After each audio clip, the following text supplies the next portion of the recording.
శ్రీ గురుభ్యో నమ.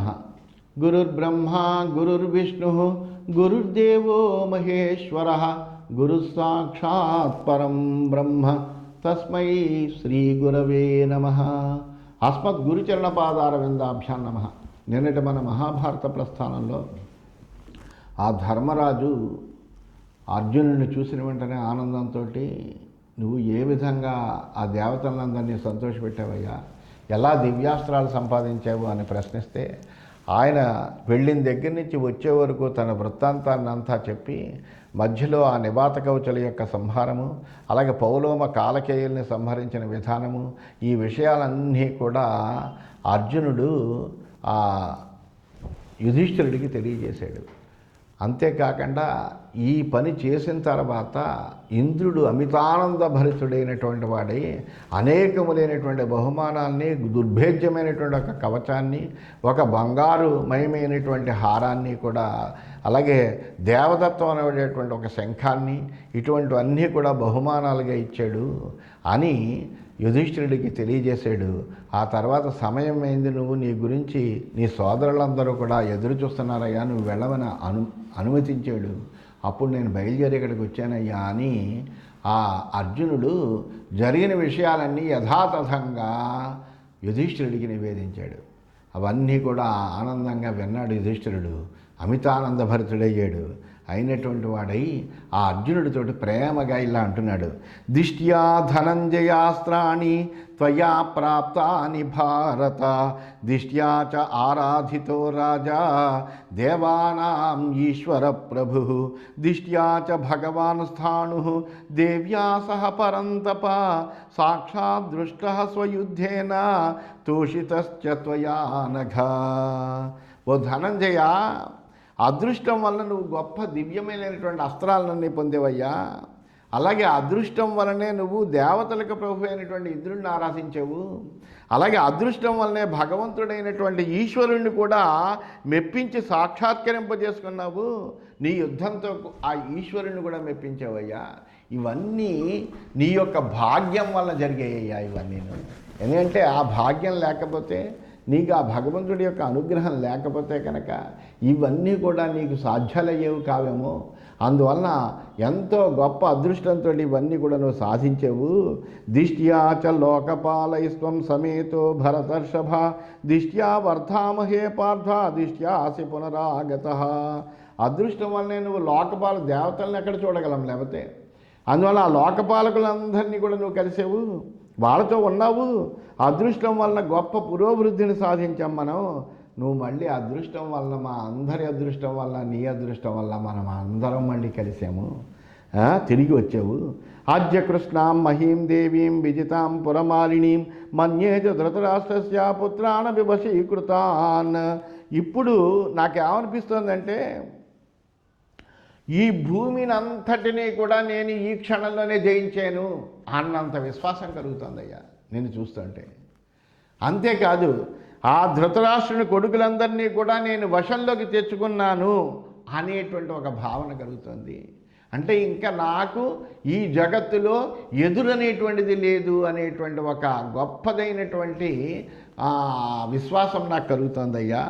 ఇచ్ఛామి తాని శాస్త్రాన్ని ద్రష్టుం దివ్యాని భారత, యైస్తథా వీర్యవంతస్తే నివాత కవచాహతా. అంతేకాదయ్యా, నువ్వు సంపాదించినటువంటి ఆ దివ్యమైనటువంటి అస్త్రాలను చూడాలనుకుంటున్నానయ్యా. ఎందుకంటే చాలా పరాక్రమం కలిగినటువంటి అంతటి నివాత కవచులే వాడితో చంపబడ్డారు కదా, అటువంటి గొప్పమైనటువంటి అస్త్రాన్ని చూడాలనుకుంటున్నాను అని ధర్మరాజు ఎంతో ప్రేమగా అర్జునుడితో మాట్లాడేట. అప్పుడు అర్జునుడు అంటున్నాడు, స్వప్రభాతే భవాన్ ద్రష్ట దివ్యాన్యస్త్రాన్ని సర్వస నివాత కవచ ఘోర యైర్మయా వినిపాతితా. అర్జునుడు చెబుతున్నాడు, నేను నివాత కవచుల్ని కూల్చినటువంటి ఆ దివ్యాస్త్రాలన్నింటినీ కూడా రేపు ఉదయం నువ్వు చూడగలవయ్యా అని ధర్మరాజుతో చెప్పాడు. ఏవం ఆగమనం తత్ర కథయిత్వా ధనంజయ భ్రాతృభిః సహిత సర్వై రజనీం తామువాస. ఈ విధంగా అర్జునుడు తన రాక గురించి తెలిపి సోదరులందరితో కలిసినటువంటి వాడై ఆ రాత్రంతా కూడా అక్కడ హాయిగా ఆనందంగా అట్లాగా ఒకరితో ఒకళ్ళు చక్కగా మాట్లాడుకుంటూ ఆ రాత్రి వాళ్ళు గడిపారు. ఈ విషయాలన్నీ కూడా వైశంపాయనుడు జనమేజయుడికి చెబుతున్నాడు. ఇది శ్రీమన్మహాభారతే వనపర్వణి నివాత కవచ యుద్ధ పర్వణి అస్త్ర దర్శన సంకేతే చతుస్సప్తత్యధికశతమోధ్యాయ. ఈ విధంగా శ్రీమన్మహాభారతంలో వనపరంలో నివాత కవచ యుద్ధ పర్వం అనే ఉపపర్వంలో అస్త్ర ప్రదర్శన సంకేతము అనేటువంటి 174 అధ్యాయము పూర్తయింది. మనం 175 అధ్యాయంలో ప్రవేశించాము. వైశంపాయను వాచ, వైశంపాయనుడు జనమేజయుడితో చెప్తున్నాడు ఈ వృత్తాంతాలన్నీ కూడా. తస్యాం రాత్ర్యాం వ్యతీతాయాం ధర్మరాజో యుధిష్ఠిరః ఉత్థాయావస్య కార్యాణి కృతవాన్ భ్రాతృభిః సహ. ఓ జనమేజయ, ఆ యుధిష్ఠిరుడు ఆ రాత్రి గడవగానే లేచి సోదరులందరితోటి కలిసినటువంటి వాడై అవసరమైనటువంటి ఆ దైనందినమైనటువంటి కార్యక్రమాలంటే ప్రాతకాలీనమైనటువంటి అనుష్ఠానాదులన్నీ కూడా ముగించాడు. తత సంచోదయామాస సోర్జునం భ్రాతృనందనం దర్శయాస్త్రాన్ని కౌంతేయ యైర్జిత దానవాస్త్వయ. ఆ తర్వాత యుధిష్ఠిరుడు సోదరులందరికీ కూడా ఆనందాన్ని చేకూర్చేటువంటి అర్జునుడితోటి, నాయన నువ్వు ఏ అస్త్రాలతో అయితే ఆ రాక్షసులందరినీ జయించేవో అటువంటి అస్త్రాలని చూపించవలసింది అని అర్జునుడిని కోరాడు.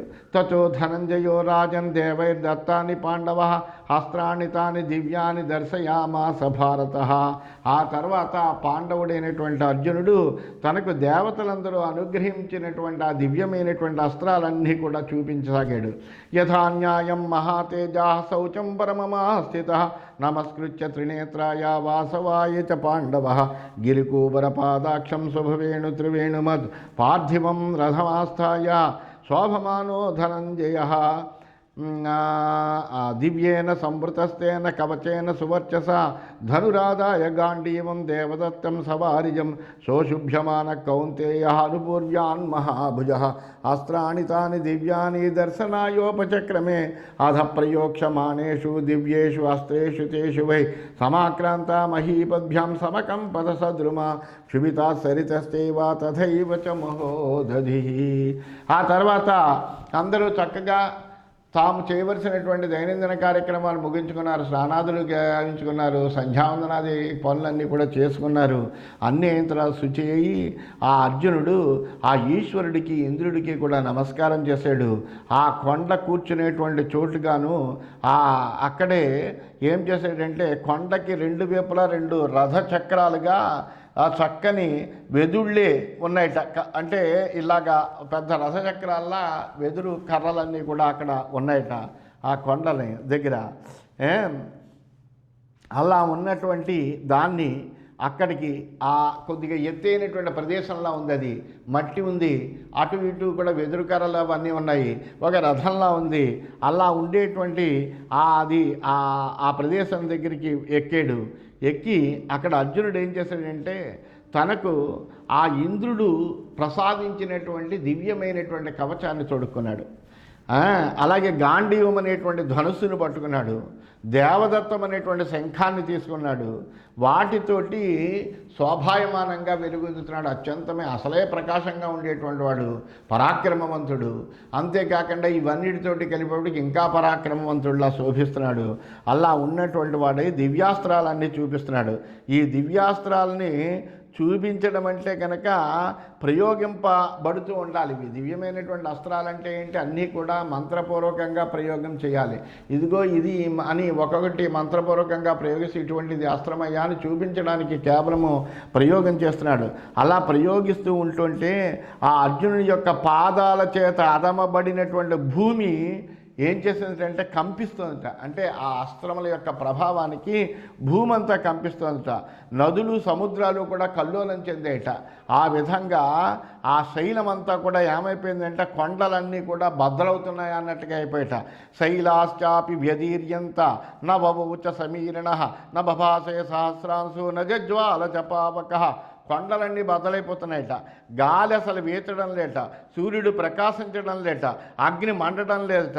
నవేద ప్రతిభాంతి స్మ ద్విజాతీనాం కథంచన అంతర్భూమి గతాయే చ ప్రాణినో జనమేజయ పీడ్యమానా సముత్థాయ పాండవం పర్యవారయన్ వేపమానా ప్రాంజలయస్తే సర్వే వికృతాననా దహ్యమానాస్తదాస్త్రైస్తే యాచంతి స్మ ధనంజయం తతో బ్రహ్మర్షయస్తేవా సిద్ధాయే చ మహర్షయ జంగమాని చ భూతాని సర్వాణ్యేవావత స్థిరే దేవర్షయశ్చ ప్రవరాః తథైవ చ దివౌకసః యక్షరాక్షస గంధర్వా తథైవ చ పతత్రిణః ఖేచరాణి చ భూతాని సర్వాణ్యేవావతి స్థిరే. అలాగా ఎప్పుడైతే ఈ అస్త్రాల్ని ప్రయోగించి ఆ ప్రయోగాలన్నీ చూపిస్తున్నాడో ఆ ద్విజులకి, అక్కడ ఉండేటువంటి బ్రాహ్మణులకి వేదాలు స్ఫురించడం లేట. భూమి లోపల భాగంలో ఉండేటువంటి ప్రాణులన్నీ కూడా బాధింపబడుతూ పైకి లేచి ఆ అర్జునుడికి నమస్కారం చేసి వారిస్తున్నాయట. ఆ ప్రాణులన్నీ వికృతమైనటువంటి ముఖాలతోటి వణికిపోతూ చేతులు జోడించి, ఈ అస్త్రాల వల్ల మేమందరము తగలబడిపోతున్నామయ్యా, ఇదంతా కూడా నాశనం కలుగుతోంది అని అర్జునుడిని యాచించాయట. ఆ తర్వాత అక్కడ ఉండేటువంటి బ్రహ్మర్షులు, సిద్ధులు, మహర్షులు అందరూ కూడా అక్కడికి అర్జునుడి దగ్గరికి వచ్చారట. శ్రేష్ఠులైనటువంటి దేవర్షులు, దేవతలు, యక్షులు, గంధర్వులు, పక్షులు, ఆకాశంలో తిరిగే ప్రాణులన్నీ కూడా ఆ అర్జునుడి దగ్గరికి వచ్చాయట. తతో పితామహస్తేవ లోకపాలాశ్చ సర్వస భగవాంశ మహాదేవ సగణో అభ్యాయయౌ తదా. ఆ తర్వాత అక్కడికి బ్రహ్మ, లోకపాలకులు, అలాగే గణాలతో కలిసి భగవంతుడైన మహాదేవుడు, ఈశ్వరుడు కూడా చేరుకున్నట్ట. తతో వాయుర్మహారాజా దివ్యైర్మాల్యై సుగంధిభిః అభిత పాండవం చిత్రై అవచక్రే సమంతతః. ఆ తర్వాత వాయుదేవుడు అన్ని పక్కల నుండి అర్జునుడి మీద పరిమళాన్ని వెదజల్లేటువంటి విచిత్రములైనటువంటి పుష్పవర్షాన్ని కురిపించేట. జగుశ్చ గాథా వివిధ గంధర్వాసురచోదితా నృతు సంఘతశ్చైవ రాజన్నప్సరసాంగనా. ఆ దేవతలచే ప్రేరేపింపబడినటువంటి గంధర్వులు ఆ చక్కగా రకరకాలైనటువంటి కథాగానాలు చేశారట. అలాగే అప్సరస సమూహాలన్నీ కూడా గుంపులు గుంపులుగా వచ్చి నాట్యం చేసేట. తస్మిన్ స తాదృశే కాలే నారదశ్చోదితసురై ఆగమ్యాహ వచపార్థం శ్రవణీయమిదం నృప. అలాంటి సమయంలో దేవతలందరి ప్రేరణతోటి అక్కడికి నారద మహర్షి వచ్చాట. వచ్చి ఆ అర్జునుడితోటి ఈ విధంగా మాట్లాడుతున్నట్ట. అర్జున అర్జున మాయుంక్ష్వ దివ్యాన్యస్త్రాన్ని భారత నైతాని నిరధిష్టాన్ని ప్రయుజ్యంతే కథంచన. ఇవి దివ్యమైనటువంటి అస్త్రాలయ్యా, వీటిని నువ్వు ఇలాగా ఏ ప్రయోజనము లేకుండా కేవలము ప్రదర్శన కోసం ప్రయోగించేటువంటివి కాదు. అందువల్ల ఈ దివ్యములైనటువంటి అస్త్రాలని ప్రయోగించకు. ఎందుకంటే లక్ష్యం ఉండాలి. ఒక అస్త్రాన్ని మనం ప్రయోగిస్తున్నామంటే దానికి తగినటువంటి లక్ష్యం ఉండాలంటే ఇగో ఇది నాశనం చెయ్యాలి అని మనం అస్త్ర ప్రయోగం చేయాలి. ఎందుకంటే మంత్రపూర్వకమైనటువంటి అస్త్రాలు, ఆ మంత్రం యొక్క ప్రభావంతో ఆ అస్త్రానికి అంతటి బలం చేకూరుతుంది. అటువంటి అద్భుతమైనటువంటి అస్త్రాలు దివ్యాస్త్రాలు అంటే కనుక, అందువలన ఈ అస్త్రాలను అలా ప్రయోగించకయ్యా, వీటిని గురి లేకుండా ఎక్కడ పడితే అక్కడ ఎన్నటికీ కూడా ప్రయోగించకూడదు అని అర్జునుడితోటి నారదుడు చెప్పాడు. అధిష్టానే నవావా నార్త ప్రయుంజీత కదాచన ప్రయోగేషు మహాన్ దోష యస్త్రాణం కురు నందన. గురువున్నా ఎప్పుడు కూడా తనకి ఏదో అస్త్రం ఉంది కదా అని ఓ చేయం మీదో దోమ మీదో బ్రహ్మాస్త్రాన్ని ప్రయోగించకూడదు. దానికి తగినటువంటి స్థాయి, అంతటి సంకట పరిస్థితి తనకు వచ్చినప్పుడే అంతటి ప్రతిభావంతమైనటువంటి అస్త్రాన్ని ప్రయోగించాలి తప్ప ఏదో మామూలుగా చిన్న వాటికి సంహరింపబడేటువంటి పరిస్థితుల్లో ఉన్నటువంటి వాటిల్లోకి మహా అద్భుతమైనటువంటి అస్త్ర ప్రయోగాలు చేయకూడదు. ఎంతవరకు అవసరమో దాని యొక్క స్థాయిని బట్టి అస్త్ర ప్రయోగం అనేటువంటిది చెయ్యాలి. అది వీరుడి యొక్క లక్షణం.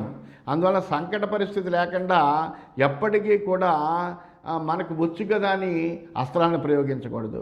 అస్త్రాలను తగిన కారణంలో లేకుండా తగని చోట ప్రయోగించడం అనేటువంటిది చాలా దోషం కూడా. అలా చేయకూడదు, దానివల్ల నాశనం జరుగుతుంది. అందువల్ల అలా చేయకూడదు. ఏతాని రక్షమాణాని ధనంజయ యథాగమం బలవంతి సుఖార్హాణి భవిష్యంతి న సంశయ. ఓ ధనంజయ, శాస్త్ర ప్రకారం వీటిని నువ్వు కాపాడితే కనుక అవి ఎప్పుడు బలంగా ఉంటాయి. అంటే వాటిని మనం రక్షించుకోవాల్సిన ఆవశ్యకత, మన రక్షించడానికి అస్త్రాలు, మన రక్షించడానికి కావలసినటువంటి అస్త్రాలని మనం సంపాదించినప్పుడు ఆ అస్త్రాలని రక్షించుకునేటువంటి బాధ్యత కూడా మన మీదే ఉంటుంది. అందువలన అల్లా కనుక వాటిని మనం కాపాడితే కనుక అవి సుఖాన్ని ఇస్తాయ్యా, అందులో ఏం సందేహం లేదు. అరక్షమాణాన్యేతాని త్రైలోక్యస్యాపి పాండవ భవంతి స్మ వినాశాయ మైవం భూయ క్రుధా క్వచిత్ అజాతశత్రుత్వం చైవ ద్రక్షసేతాని సంయుగే యోజ్యమానాని పార్థేన ద్విషతాం అవమర్దనే. ఓ అర్జున, వీటిని కాపాడుకోకపోతే కనుక ఇవి ముల్లోకాల్ని కూడా నాశనం చేస్తాయి, అందులో ఏ విధమైనటువంటి సందేహము లేదయ్యా. అందువల్ల మళ్ళీ ఎప్పుడు కూడా నువ్వు ఇటువంటి పని చేయకు. ధర్మరాజా, శత్రువులను అడచడానికి అర్జునుడు యుద్ధంలో వీటిని ప్రయోగించినప్పుడు నువ్వు చూడొచ్చు, అంతేకాని నువ్వు చూడడం కోసం ఇప్పుడు ఈ అస్త్రాలన్నింటినీ ప్రయోగించు అని నువ్వు అర్జునుడిని కోరకయ్యా అని ధర్మరాజు కూడా చెప్పాడు. ఆ నారదుడు నివార్యాథ తతపార్థం సర్వం దేవా యథాగతం జగ్మురన్యేత ఏ తత్ర సమాజగ్ముర్నరర్షభ. ఈ వృత్తాంతాలన్నీ వైశంపాయనుడు జనమేజయుడికి చెబుతున్నాడు. అప్పుడు ఆ జనమేజయ మహారాజా తర్వాత అర్జునుడిని ఈ విధంగా అక్కడికి వచ్చిన దేవతలు, అట్లాగా ఆ దేవతలందరూ నారద ముఖంతో అర్జునుడిని నివారించినటువంటి వాళ్ళై ఆ తర్వాత తాము వచ్చిన పని అవడం చేత దేవతలందరూ మిగిలినటువంటి బ్రహ్మాదులు కూడా తమ తమ స్థానాలకు వచ్చినటువంటి దాన్ని వెళ్ళిపోయారయ్యా. తేషు సర్వేషు కౌరవ్యా ప్రతియాతేషు పాండవా తస్మిన్నేవ వనే హృష్టా తవూషు సహ కృష్ణయ. వాళ్ళంతా వెళ్ళిపోయిన తర్వాత పాండవులు ద్రౌపదితోటి కలిసినటువంటి వాళ్ళే ఆ వనంలోనే హాయిగా సంతోషంగా నివసిస్తున్నారట. ఇది శ్రీమన్మహాభారతే వనపర్వణి నివాత కవచ యుద్ధ పర్వణి అస్త్రదర్శనే 75,000 ఈ విధంగా శ్రీమన్ మహాభారతంలో వనపర్వంలో నివాత కవచ యుద్ధ పర్వం అనే ఉపపర్వంలో అస్త్రదర్శనము అనేటువంటి 175 అధ్యాయం పూర్తయింది. మనం 176వ అధ్యాయంలోకి ప్రవేశించాము. జనమేజయ ఉవాచ. వెంటనే జనమేజయుడు అడుగుతున్నాడు. ఏదైనా సందేహం వస్తే వెంటనే జనమేజయుడు అడుగుతాడు. తస్మిన్ కృతాస్త్రే రథినాం ప్రవీరే ప్రత్యాగతే భవనాత్ మృత్రహంతు అతఃపరం కిమకుర్వంత పార్థాః సమేచ్ఛ సూర్యేణ ధనంజయేన. జనమేజయుడు అడుగుతున్నాడు, ఓ మహానుభావ వైశంపాయన, అంతటి పరాక్రమవంతుడైనటువంటి అర్జునుడు ఇంద్రుడి భవనం నుండి అనేకములైనటువంటి అస్త్రాల్ని అభ్యాసం చేసి తెచ్చుకుని తిరిగి రాగా ఆ సూర్యుడైనటువంటి అర్జునుడితో కలిసి పాండవులు ఏం చేశారయ్యా? ఈ విషయాలన్నీ కూడా సవిస్తరంగా చెప్పవలసింది, వినాలనే కుతూహలం నన్ను మాటిమాటికి ప్రశ్నించేలా చేస్తోందయ్యా అన్నాడు. అంటే అప్పుడు వైశంపాయుడు చెబుతున్నాడు, వనేషు తేష్వేవతు తే నరేంద్రా సహార్జునేనేంద్ర సమేన వీరా తస్మింస శైల ప్రవరేసు రమ్యే ధనేశ్వర క్రీడగత విజహృహు. ఆ వీరులైనటువంటి ఆ రాజులందరూ కూడా అడవుల్లోనే అందమైనటువంటి ఆ పర్వత శ్రేష్టం మీదే ఇంద్రుడితో సమానమైనటువంటి పరాక్రమం కలిగినటువంటి అర్జునుడితో కలిసి ఆ కుబేరుడి యొక్క క్రీడా ప్రాంగణంలో విహరిస్తున్నట్ట. వేష్మాని తాన్యప్రతిమాని పశ్యన్ క్రీడాశ్చనానాద్రుమ సన్నిబద్ధా చచారధన్వీ బహుధా నరేంద్ర సోస్త్రేషు ఎత్త సతతం కిరీటి. సాటి లేనటువంటి ఆ కుబేరుడు భవనాలు, ధనాధిపతి అయిన ఆయనకి లోటేమిటి? అందువలన ఆ భవనాలన్నీ ఎలా ఉన్నాయంటే మణిఖచ్చితమై ఉన్నాయి, రత్నాలతో కూడి ఉన్నాయి, స్వర్ణమయమై ఉన్నాయి. అటువంటి అద్భుతమైనటువంటి ఆ భవనాల్ని అనేక రకాలైనటువంటి వృక్షాలన్నీ ఉన్నాయి. ఆ చెట్ల కింద ఉండేటువంటివన్నీ చూసి ఆ క్రీడా ప్రదేశాలన్నీ చూస్తూ ధనస్సును కిరీటాన్ని ధరించినటువంటి ఆ అర్జునుడు ఇంకా అస్త్రాలను అభ్యాసం చేస్తూ అనేక విధాలుగా అక్కడ హాయిగా సంచరిస్తున్నట్ల. అవాప్య వాసం నరదేవపుత్రా ప్రసాదజం వైశ్రవణస్య రాజ్ఞ న ప్రాణినాం తే స్పృహయంతి రాజన్ శివశ్చ కాల సబభూవతేషాం. ఆ రాజకుమారులైనటువంటి పాండవులందరూ కూడా రాజ్యాధిరాజు అయినటువంటి కుబేరుడి యొక్క దయ వలన అక్కడ నివసించేటువంటి అవకాశం పొందారు. అందువల్ల అక్కడ కొంతకాలము హాయిగా నివాసం ఉంటున్నారు. అక్కడి నుండి వాళ్ళు ఇతర ప్రాణుల యొక్క ఐశ్వర్య సుఖాలను కోరడం లేట్లా, వాళ్ళకి ఆ సమయం అంతా కూడా సుఖంగా గడుస్తుంది. హాయిగా అక్కడ ఉండేటువంటి ఆ ప్రకృతి రామణీయకతనంతటిని కూడా చూస్తూ ఆనందంగా కాలం గడుపుతున్నారు. సమేత్య పార్థేన యథైక రాత్రమూషు సమాస్తత్ర తదా చతస్ర పూర్వాశ్చ షట్కా దశ పాండవానాం శివా బభూవుర్వసతాం వనేషు. వాళ్ళ అర్జునుడితో కలిసి అక్కడ 4 సంవత్సరాల కాలం ఉన్నట్ట. అది వాళ్ళకి ఎలా ఉందయ్యా అంటే ఇప్పుడు ఒక్క రాత్రిలో గడిచిందట. అంత క్రితం అర్జునుడు వెళ్ళినటువంటి రోజులు మహాకష్టంగా గడిచే వాళ్ళకి. ఇంకా ఎప్పుడొస్తాడా అర్జునుడు అని చూస్తూ కూర్చునేవారు. ఇప్పుడు ఆ అర్జునుడు కూడా వచ్చాడు, అందరూ కలిసి ఉన్నారు. పైగా ఉన్నది ఎక్కడున్నారు? ఆ కుబేరుడి యొక్క రాజ్యంలో ఉన్నారు. అందువలన హాయిగా ఆనందంగా ఉంది వాళ్ళకి. ఆ 4 సంవత్సరాలు ఒక రాత్రిలో గడిచిందట. అంతకు ముందర 6 ఏళ్ళు గడిచింది. ఇలా అడవుల్లో ఉన్న పాండవులకి ఈ విధంగా 10 సంవత్సరాలు గడిచిపోయింది. 5 సంవత్సరాల పాటు అర్జునుడే అక్కడికి వెళ్ళాడు. 1 సంవత్సరం అయిన తర్వాత ఆయన బయలుదేరాడు. 5 సంవత్సరాలు అక్కడ ఉన్నాడు. అక్కడ 6 సంవత్సరాలు అయ్యాయి. మళ్ళీ ఇప్పుడు ఈ అర్జునుడితో కలిసి వీళ్ళు అక్కడ ఆ గంధమాదన పర్వత ప్రాంతంలో 4 సంవత్సరాలు హాయిగా గడిపారు. ఈ విధంగా 10 సంవత్సరాల కాలం గడిచిపోయింది. తతో బ్రవీత్ వాయుసుతస్తరస్వి జిష్ణుశ్చ రాజానముపోపవిశ్య యమౌ చ వీరౌ సురరాజకల్పౌ ఏకాంతమాస్థాయ హితం ప్రియంచ. ఆ తర్వాత ఒకనొక రోజుని ఆ అర్జునుడు వీరులు ఇంద్ర సమానులైనటువంటి కవలైనటువంటి నకుల సహదేవులు ఏకాంతంలో రాజైనటువంటి యుధిష్ఠిరుడి దగ్గర కూర్చున్నట్ట. ఆ కూర్చుని ఉండగా ఆ వేగవంతుడైనటువంటి భీముడు మేలును సంతోషాన్ని కలిగించే విధంగా భీమసేనుడి విధంగా మాట్లాడుతున్నట్ట. తవ ప్రతిజ్ఞాం కురు రాజసత్యాం చికీర్షమాణాస్తను తదను ప్రియంచ తతోన గచ్చామ వనాన్యపాస్య సుయోధనం సానుచరం నిహంతం. ఓ మహారాజా ధర్మరాజా, నీ ప్రతిజ్ఞను నిజం చెయ్యాలనేటువంటి కోరికతోటి అలాగే ప్రీతిని కలిగించాలని మేము అడవులను విడిచిపెట్టి అనుచరులతో సహా దుర్యోధనుడిని చంపడానికి వెళ్ళలేదయ్యా. లేకపోతే కనుక మేము ఆనాడే దుర్యోధనుడిని చంపేద్దాము. కానీ నీ ప్రతిజ్ఞ నిజం చెయ్యాలి. ఎందుకంటే నువ్వు సత్యవంతుడైనటువంటి వాడవు. నువ్వు అంగీకరించినప్పుడు నీ మాటకి మేము విలువ ఇవ్వాలి. అంతే తప్ప నీ మాటకి విలువ ఇవ్వకుండా మేము ఉండకూడదు అనే ఉద్దేశంతో మేము ఈ అడవుల్ని విడిచిపెట్టి ఆ దుర్యోధనుడిని చంపడానికి వెళ్ళలేదు.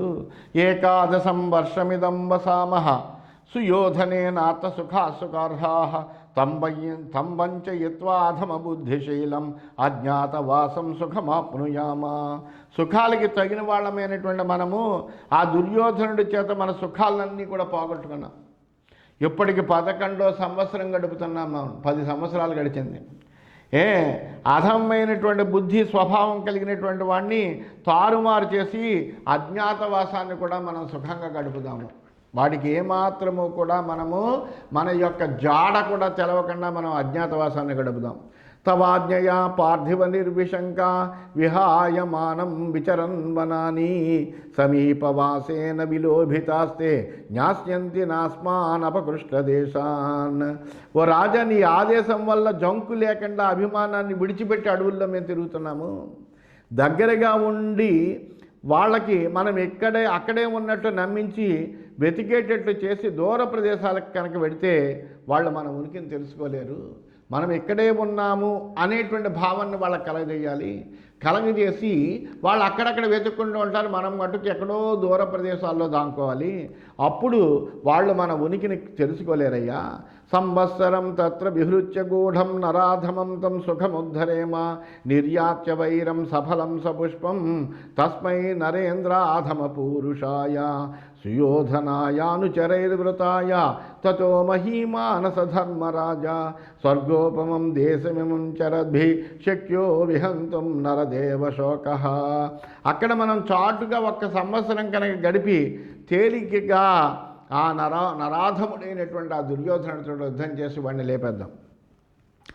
అనుచరులతో కూడి నీచుడైనటువంటి దుర్యోధనుడు నాటగా పూసి ఫలించినటువంటి ఏ వైర వృక్షం మన మధ్య నుండేటువంటి ఆ శత్రుత్వం అనేటువంటి వృక్షాన్ని పాతినటువంటి వాడు ఎవడయ్యా అంటే నీచుడైనటువంటి దుర్యోధనుడు. ఆ దుర్యోధనుడే ఈ వృక్షాన్ని నాటాడు.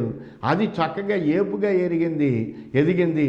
ఇప్పుడు ఫలాల్ని పుష్పాల్ని కూడా పూస్తోంది.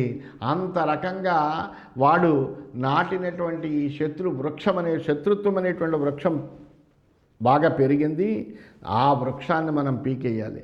దాని నుండి బయటపడి అప్పుడు మనము భూమిని నివాసంగా పొందుదాము. స్వర్గం లాంటి ఈ చోట తిరుగుతున్నటువంటి మనకు శోకాన్ని విడిచిపెట్టడం అనేటువంటిది కుదురుతుందయ్యా అని అప్పుడే అజ్ఞాతవాసం ఎట్లా చెయ్యాలి అనేటువంటి విషయం మీద చర్చిస్తున్నాడు అన్నమాట. ఈ విధంగా ఆ భీమసేనుడు ఆ ధర్మరాజు అర్జునుడు నకుల సహదేవులు కూడా ఉన్నటువంటి సమయంలో ధర్మరాజుతోటి ఈ విధంగా ఇలాగా ఇంకా మాట్లాడుతున్నాడు. తన యొక్క అభిప్రాయాలన్నీ కూడా చెబుతున్నాడు అని తెలియజేస్తూ స్వస్తి.